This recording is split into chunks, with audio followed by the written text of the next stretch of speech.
صدق اللہ العظیم۔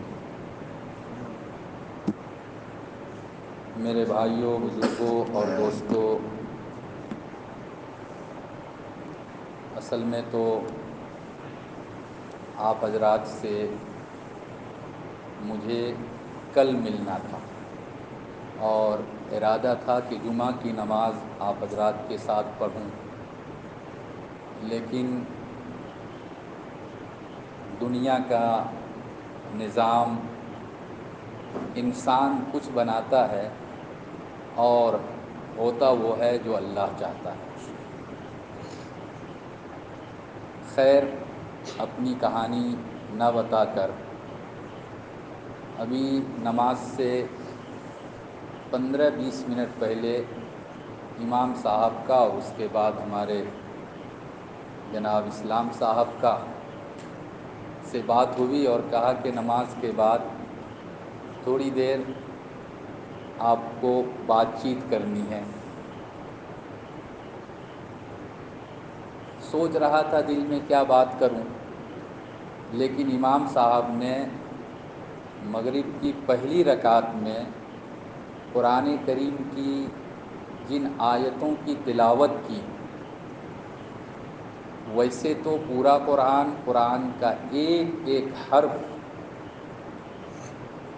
آنکھ کا سرما بنانے کے قابل ہے، سر پر رکھنے کے قابل ہے اور دل میں اتارنے کے قابل ہے، لیکن اس میں بھی کچھ آیتیں ایسی ہے کہ ایک دم کم پڑھ کر اور صرف ان آیتوں کو سمجھ لے تو بھی انسان کی زندگی بن جاتی ہے، بن جائے گی اور کامیابی کا راستہ مل جائے گا۔ یہ جو آیتیں امام صاحب نے تلاوت کی، پہلے 2 آیت اس کو چھوڑ دیجئے، وَعِبَادُ الرَّحْمَنِ الَّذِينَ يَمْشُونَ عَلَى الْأَرْضِ، یہاں سے اللہ تعالیٰ نے 7-8 آیت کے اندر، چھوٹی چھوٹی آیت ہے، اس کے اندر اللہ کے بندوں کو کیسے رہنا چاہیے، کیسے زندگی گزارنا چاہیے، کون کون سی خوبی اپنے اندر پیدا کرنا چاہیے، ان باتوں کو اللہ نے یہ 6-7 آیت چھوٹی چھوٹی آیتوں میں بیان کیا ہے۔ اور میں آپ کو ایک اور بات بیچ میں بتا دوں، یہی چند آیتوں کی تفسیر اردو زبان میں دارالعلوم دیوبند کے ایک استاذ ہے، حضرت مولانا مفتی سلمان منصور پوری صاحب دامت برکاتہم، شیخ الاسلام مولانا حسین احمد مدنی رحمۃ اللہ علیہ کے ناتی، انہوں نے انہی چند آیتوں کی تفسیر تقریباً 700 پیج میں لکھا ہے۔ اس کتاب کا نام ہی ہے رحمان کے بندے، چونکہ قرآن کی آیت جو شروع ہے عباد الرحمن، اس کا معنی ہی ہے رحمان کے بندے، یعنی اللہ کے بندے۔ تو رحمان کے بندوں کو کیسے بننا چاہیے، کیسے ہونا چاہیے، قرآن میں اللہ نے بیان کیا، اور بالکل 6-7 آیت، یعنی مشکل سے 5-6 یا 7 لائن میں، سطر میں اللہ نے بیان کیا ہے، اور اس کی تفسیر انہوں نے بہت کھول کر بیان کیا، تو کم سے کم 700 پیج کی وہ کتاب مارکیٹ میں ملتی ہے۔ اس میں 1-2 چیز بتلا دیا جائے۔ ایک دم شروع میں اللہ نے جو کہا وَعِبَادُ الرَّحْمَنِ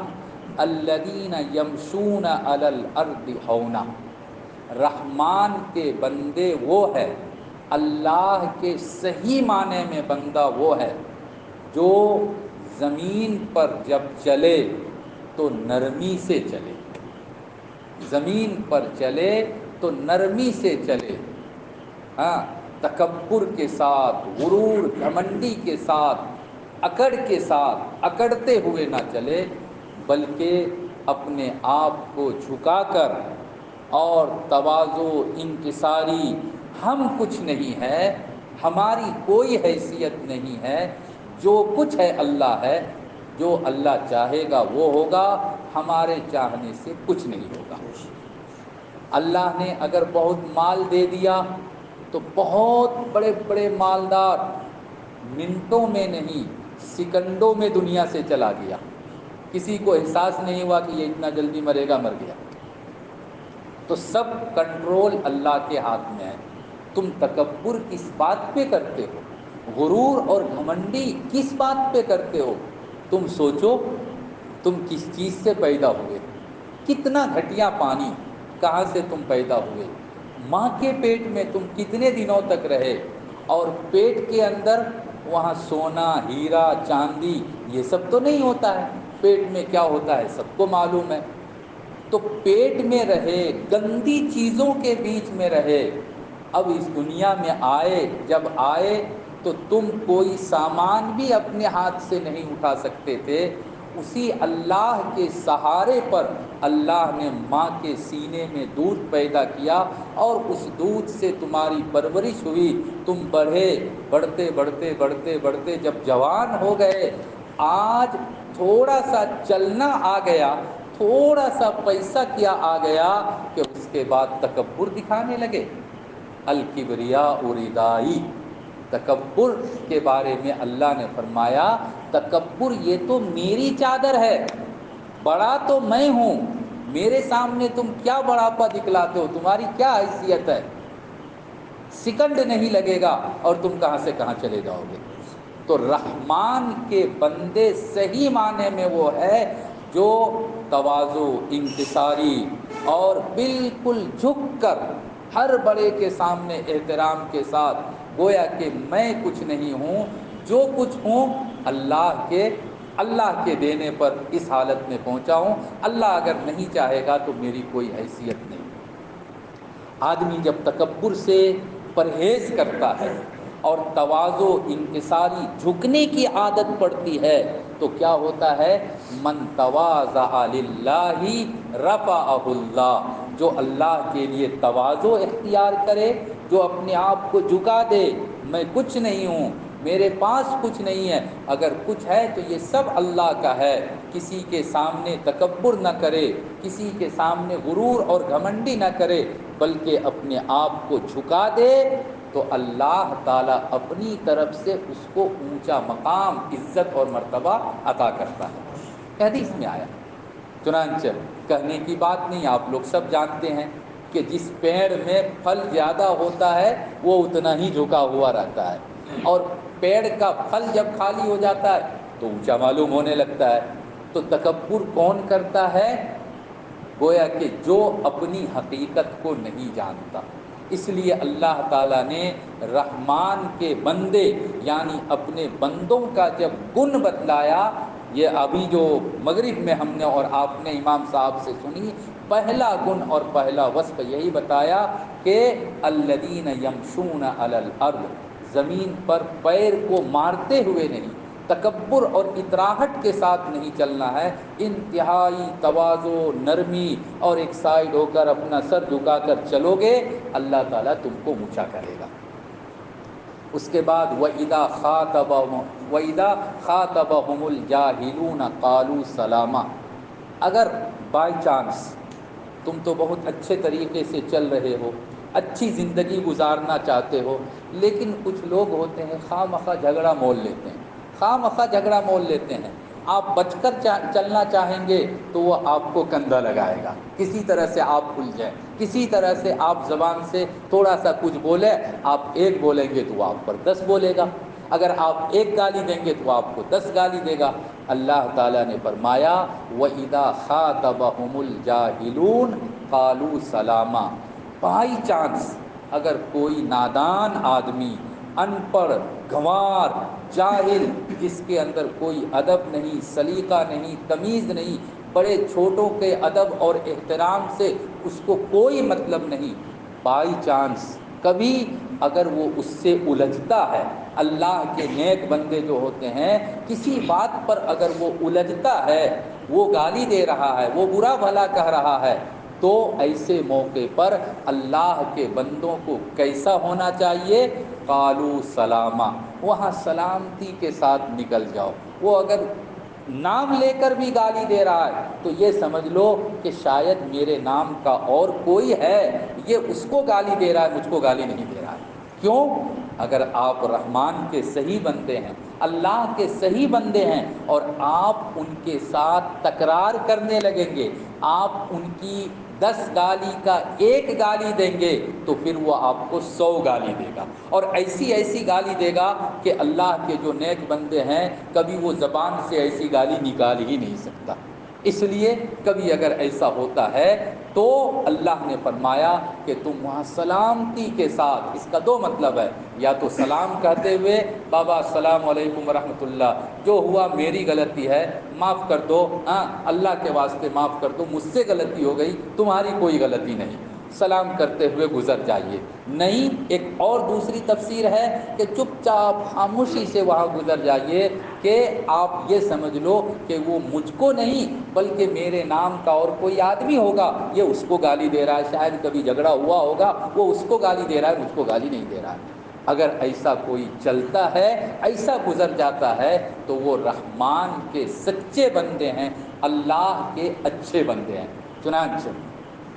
حضرت شاہ اسماعیل شہید رحمۃ اللہ علیہ بڑے اونچے درجے کے بزرگ گزرے، بڑے اونچے درجے کے بزرگ ہیں۔ ایک مرتبہ کیا ہوا، وہ دلی میں تقریر کر رہے تھے، تقریر فرما رہے تھے، اور وہیں تقریر کے بیچ میں ایک گنوار قسم کا آدمی کا کھڑا ہو گیا، اور کھڑا ہو کر کہا مولانا صاحب بہت تقریر جھاڑتے ہیں، اپنی گھر کی خبر لیجئے، آپ خود حرامی ہیں، یعنی نعوذ باللہ آپ کی ماں نے کسی سے غلط کام کیا اور اس کے نتیجے میں آپ پیدا ہوئے ہیں، آپ حلال بچہ نہیں ہیں، آپ حرامی ہیں۔ مجمع کے اندر اتنے بڑے عالم اور اتنے بزرگ کو ایک گنوار قسم کا، جاہل قسم کا آدمی کھڑا ہو کر کہہ دیا۔ اب ایسے موقع پر اگر مولانا اس کو الٹا کر 2-3 گالی دے دیتے تو اور جھگڑا بڑھتا، 2 دیتے تو وہ 20 دیتے۔ تو مولانا نے کہا کہ بھائی دیکھو، میری اماں زندہ ہے، اور میری ماں کی جب شادی ہوئی تھی تو جن لوگوں نے گواہی دی تھی وہ گواہ بھی آج تک زندہ ہے، تم جاؤ یا تم بیٹھو، میں ان کو بلا کر لاتا ہوں، اور تم پوچھنا کہ میری ماں کی میرے باپ سے شادی ہوئی یا نہیں ہوئی، گواہ کو بلا کر لاتا ہوں۔ تو اس طرح سے پیار محبت سے کہنے سے وہ بیچارہ خاموش ہو گیا، اور لوگوں نے الٹا اس کو برا بھلا کہا، اور اس کی بات سن کے اگر مولانا خود 2-4 گالی دے دیتے ہیں، تم مجھ کو حرامی کہتا ہے، 1 نمبر کا جاہل گوار کہاں سے آ گیا، ہاں تم کو پتا نہیں میں کون ہوں، میرے سارے مرید بیٹھے ہوئے اور تم مجھ کو ایسا کہہ رہا ہے، اگر وہ 2-4 ان کو کہہ دیتے تو ظاہر سی بات ہے کہ 4 کے بدلے میں وہ 40 کہتا۔ اس لیے اللہ تعالیٰ نے دوسرا گن یہ بیان فرمایا کہ یہ دنیا ہے، دنیا میں سارے لوگ اچھے نہیں ہوتے، کبھی کسی کے ساتھ ایسا موقع آ جائے گا کہ تم بات بڑھانا نہیں چاہو گے، تم خود کٹ کر نکلنا چاہو گے، لیکن وہ تم کو چھیڑے گا، وہ تم کو چھیڑے گا، کچھ برا بھلا کہے گا، ایسے موقع پر سلامتی کے ساتھ، خاموشی کے ساتھ وہاں سے نکل جاؤ۔ ایک اور آخری گن جو بیان کیا، بیچ میں سب میں چھوڑ دیا، ابھی بیان کا کوئی وقت نہیں، آخر میں جو اللہ تعالیٰ نے فرمایا وہ یہ کہ اللہ کے بندے وہ ہے جو دعا کرتے ہیں تو کہتے ہیں ربنا ہب لنا من ازواجنا وذریاتنا قرۃ اعین واجعلنا للمتقین اماما۔ اللہ کے بندے وہ ہے جس کے اندر ایک یہ وصف، یہ خوبی بھی پائی جاتی ہے کہ جب وہ دعا کے لیے ہاتھ اٹھاتے ہیں تو اے اللہ، آپ نے مجھ کو جو بیوی دی، آپ نے مجھ کو جو اولاد دیا، یہ ہمارے لڑکے بچے جو بھی دیا، ربنا ہب لنا من ازواجنا وذریاتنا قرۃ اعین، میری بیوی کو میری آنکھ کے لیے ٹھنڈا بنا دیجیے، آنکھ کی ٹھنڈک کا ذریعہ بنا دیجیے، میرے بچوں کو میرے لیے سکون کا ذریعہ بنا دیجیے، میرے بچے کو میرے لیے ٹینشن مت بنائیے۔ اے اللہ، یہ بڑی نعمت آپ نے دی ہے، لیکن خدا نخواستہ یہ بچے بگڑ جاتے ہیں، یہ بچے کہیں جا کر شراب پینے لگتے ہیں، یہ بچے کہیں جا کر جھگڑا کرتے ہیں، یہ بچے کہیں جا کر گالی گلوچ کرتے ہیں، تو بچہ ہے، سارے لوگ دوش دیں گے مجھ کو، برا بھلا کہیں گے مجھ کو، اے اللہ میری بیوی کو، اے اللہ میرے بچوں کو میری آنکھ کے لیے ٹھنڈک بنا دیجئے، یعنی اس کو ٹینشن کا ذریعہ وبال مت بنائیے، بلکہ اس کو میرے لیے سکون کا ذریعہ بنائیے۔ ربنا هب لنا من ازواجنا وذریاتنا قرۃ اعین واجعلنا للمتقین اماما، اور اے اللہ آپ مجھ کو نیک لوگوں کا سربراہ، نیک لوگوں کے ساتھ رہنے والا، نیک لوگوں کے ساتھ چلنے والا، ضرورت پڑے تو نیک لوگوں کا امیر بننے والا، نیک لوگوں کا امام بننے والا، اے اللہ آپ میرے اندر یہ خوبی پیدا کر دیجیے۔ چنانچہ بزرگوں نے لکھا ہے، ایک عمل میں اخیر میں بتا دوں، یہ مولانا عمر پالن پوری صاحب رحمۃ اللہ علیہ، ان کے لڑکے مولانا یونس پالن پوری دامت برکاتہم، انہوں نے اپنی کتاب میں لکھا ہے، خاص طور پہ جن کے گھر میں جوان بچے بچیاں ہیں اور شادی نہیں ہو رہی ہے یا شادی لگ گئی ہے، ہونے والی ہے، تو نماز کے بعد، فرض نماز کے بعد اس دعا کو اگر پڑھے، ربنا هب لنا من ازواجنا وذریاتنا قرۃ اعین واجعلنا للمتقین اماما، اس دعا کو اگر پڑھے انشاءاللہ اچھا رشتہ ملے گا، اور رشتہ اگر طے ہو گیا ہے تو شادی کے بعد کبھی کبھی دو خاندان میں لڑائی فتنہ جھگڑا ہو جاتا ہے کبھی، انشاءاللہ اللہ تعالیٰ اس سے حفاظت فرمائے گا، سکون والا رشتہ ہوگا، ٹینشن والا رشتہ نہیں ہوگا۔ یہ بڑے عالم نے یہ ایک عمل لکھا ہے ہمارے اور آپ کے گھر میں، جن کے گھر میں بھی جوان بچے بچیاں ہیں، شادی کے لائق ہے، رشتہ لگ چکا ہے یا رشتہ نہیں لگا ہے، تو فرض نماز کے بعد اس دعا کو پڑھنے کا وہ اہتمام کرے، انشاءاللہ اس کا فائدہ ہوگا۔ اللہ تعالی عمل کی توفیق عطا فرمائے۔